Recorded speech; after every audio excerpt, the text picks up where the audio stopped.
राधे राधे भक्तों, आज मैं आपको वैशाख मास के अध्याय 5 का वर्णन करने जा रही हूँ। अब तक आपने जाना किस प्रकार से यमराज ने ब्रह्मा जी के आगे कीर्तिमान की ख्याति का वर्णन किया। उसके बाद ब्रह्मा जी ने कहा, यमराज, तुमने क्या आश्चर्य देखा है? क्या तुम्हें खेद हो रहा है? भगवान गोविंद को एक बार भी प्रणाम कर लिया जाए तो वह 100 अश्वमेध यज्ञों के अवभृत स्नान के समान होता है। यज्ञ करने वाला तो पुनः इस संसार में जन्म लेता है, परंतु भगवान को किया हुआ प्रणाम पुनर्जन्म का हेतु नहीं बनता, मुक्ति की प्राप्ति करा देता है। जिसके जिह्वा के अग्रभाग पर हरि ये 2 अक्षर विद्यमान है, उसको कुरुक्षेत्र तीर्थ के सेवन अथवा सरस्वती नदी के जल में स्नान करने से क्या लेना है। जो मृत्यु काल में भगवान विष्णु का स्मरण करता है, वह अभक्ष्य भक्षण आदि से प्राप्त हुई पाप राशि का परित्याग करके भगवान विष्णु के सायुज्य को पाता है, क्योंकि भगवान विष्णु को अपना स्मरण बहुत ही प्रिय है। यमराज, इसी प्रकार वैशाख नामक मास भी भगवान विष्णु को प्रिय है, जिसके धर्म को श्रवण करने मात्र से मनुष्य सब पापों से मुक्त हो जाता है। उसके अनुष्ठान में तत्पर रहने वाला मनुष्य यदि मुक्ति को प्राप्त हो तो उसके लिए क्या कहना है। वैशाख मास में भगवान पुरुषोत्तम के नाम और यश का गान किया जाता है, जिससे भगवान बहुत प्रसन्न होते हैं। पुरुषोत्तम श्री हरि संपूर्ण जगत के स्वामी और हमारे जनक हैं। यह राजा कीर्तिमान वैशाख मास में उन्हीं भगवान के प्रिय धर्मों का अनुष्ठान करता है, जिससे प्रसन्न चित्त होकर भगवान विष्णु सदा उसकी सहायता में स्थित रहते हैं। भगवान वासुदेव के भक्तों का कभी अमंगल नहीं होता, उन्हें जन्म मृत्यु जरा और व्याधि का भय भी नहीं प्राप्त होता।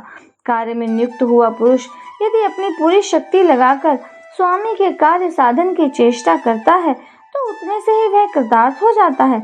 यदि शक्ति के बाहर का कार्य उपस्थित हो जाए तो स्वामी को उसकी सूचना दे दे, उतना कर देने से वह उत्तीर्ण हो जाता है और सुख का भागी हो जाता है। जिसने उस प्रयोजन को स्वामी से निवेदित कर दिया है, उसके ऊपर न तो कोई ऋण है, न ही कोई पातक लगता है।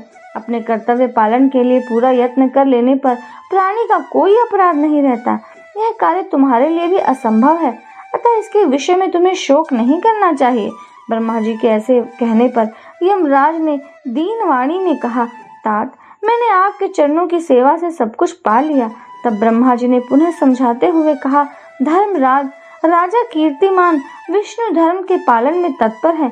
चलो हम लोग भगवान विष्णु के समीप चले और उन्हें सब बात बताकर पीछे उनके कथनानुसार कार्य किया जाएगा। वे ही इस जगत के कर्ता, धर्म के रक्षक और नियामक हैं। इस प्रकार यमराज को आश्वासन देकर ब्रह्मा जी उनके साथ क्षीर सागर के तट पर गए। वहां उन्होंने सच्चिदानंद स्वरूप गुणातीत परमेश्वर विष्णु का स्तवन किया। ब्रह्मा जी की स्तुति से संतुष्ट होकर भगवान विष्णु वहां प्रकट हुए। यमराज और ब्रह्मा जी ने तुरंत ही उनके चरणों में मस्तक झुकाया। तब भगवान महाविष्णु ने मेघ के समान गंभीर वाणी में उन दोनों से कहा, तुम लोग यहाँ क्यों आए हो? ब्रह्मा जी ने कहा, हे प्रभु, आपके श्रेष्ठ भक्त राजा कीर्तिमान के शासन काल में सब मनुष्य वैशाख धर्म के पालन में संलग्न हो आपके अविनाशी पद को प्राप्त हो रहे हैं। इससे यमपुरी सूनी हो गई है। उनके ऐसा कहने पर भगवान विष्णु हंसते हुए बोले, मैं लक्ष्मी को त्याग दूंगा। अपने प्राण शरीर श्रीवस्त्र, कौस्तुभ मणि, वैजंती माला, श्वेत द्वीप, वैकुंठ धाम, क्षीर सागर, शेषनाग तथा गरुण जी को भी छोड़ दूंगा, परंतु अपने भक्त का त्याग नहीं कर सकूंगा, जिन्होंने मेरे लिए सब भोगों का त्याग करके अपना जीवन तक मुझे सौंप दिया है, जो मुझ में मन लगाकर मेरे स्वरूप हो गए हैं। उन महाभाग भक्तों को मैं कैसे त्याग सकता हूँ? राजा कीर्तिमान को इस पृथ्वी पर मैंने 10,000 वर्षों की आयु दी है, उसमें से 8,000 वर्ष तो बीत गए हैं। शेष आयु और बीत जाने पर उसे मेरा सायुज्य प्राप्त होगा। उसके बाद पृथ्वी पर बेन नामक दुष्टात्मा राजा होगा, जो संपूर्ण वेदोक्त महाधर्मों का लोप कर देगा। उस समय वैशाख मास के धर्म भी छिन्न भिन्न हो जाएंगे। बेन अपने आप ही पाप से भस्म हो जाएगा। तत्पश्चात मैं पृथु होकर पुनः सब धर्मों का प्रचार करूंगा। उस समय लोगों में वैशाख मास के धर्म को भी प्रसिद्ध करूंगा। सहस्त्रों मनुष्यों में कोई ऐसा होता है जो मुझ में अपने मन प्राण अर्पित करके अपना सर्वस्व मुझे समर्पित कर दे और मेरा भक्त हो जाए। जो ऐसा होता है वही मेरे धर्मों का प्रचार करता है। इस वैशाख मास में से भी मैं वैशाख धर्म में तत्पर रहने वाले महात्मा पुरुषों तथा राजा के द्वारा समयानुसार तुम्हारे लिए भाग दिलाऊंगा। लोक में जो कोई भी वैशाख मास का व्रत करेंगे वे तुम्हें भाग देने वाले होंगे। उनके वैशाख मास में बताए हुए महाधर्म के पालन में तुम कभी विघ्न न उपस्थित करना।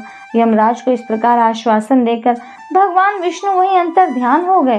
ब्रह्मा जी भी अपने सेवकों के साथ सत्यलोक को चले गए। उसके बाद यमराज भी अपनी पुरी को पधारे।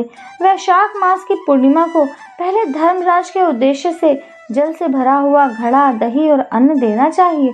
उसके बाद पितरों, गुरुओं और भगवान विष्णु के उद्देश्य से शीतल जल, दही, अन्न, पान और दक्षिणा फल के साथ कांसी के पात्र में रखकर ब्राह्मण को देना चाहिए। भगवान विष्णु की दिव्य प्रतिमा वैशाख मास के महात्म्य कथा सुनाने वाले दीन ब्राह्मण को देनी चाहिए। उस धर्म वक्ता ब्राह्मण को अपने धन से भी पूजित करना चाहिए। राजा कीर्तिमान ने सब कुछ उसी प्रकार किया। उन्होंने पृथ्वी पर मनोवांछित भोग भोग कर शेष आयु पूर्ण होने के पश्चात पुत्र पौत्र आदि के साथ श्री विष्णु धाम को प्रस्थान किया। मिथिलापति ने कहा, हे महात्मने, दुरात्मा राजा बेन प्रथम स्वयंभू मनवंतर में हुआ था और ये राजा इक्ष्वाकु कुलभूषण कीर्तिमान वैवस्वत मनवंतर के व्यक्ति हैं। यह बात पहले मैंने आपके मुख से सुन रखी है, परंतु इस समय आपने और ही बात कही है कि यह राजा जब वैकुंठवासी हो जाएंगे उसके बाद राजा बेन उत्पन्न होगा। मेरे इस संशय को आप निवृत्त कीजिए। श्रुतदेव ने कहा, राजन, पुराणों में जो विषमता प्रतीत होती है वह युग भेद और कल्प भेद की व्यवस्था के अनुसार है। किसी कल्प में ऐसा ही हुआ होगा कि पहले राजा कीर्तिमान और पीछे बेन हुआ होगा। इसलिए यही कथा इस समय में विपरीतता को देखकर उसके अप्रामाणिक होने की आशंका को नहीं करना चाहिए। जय जय श्री हरि।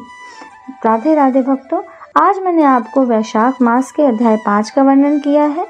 अगले अध्याय को सुनने के लिए मेरे चैनल को सब्सक्राइब करें, वीडियो को शेयर करें तथा बेल आइकन को प्रेस करें। तब तक के लिए नमस्कार।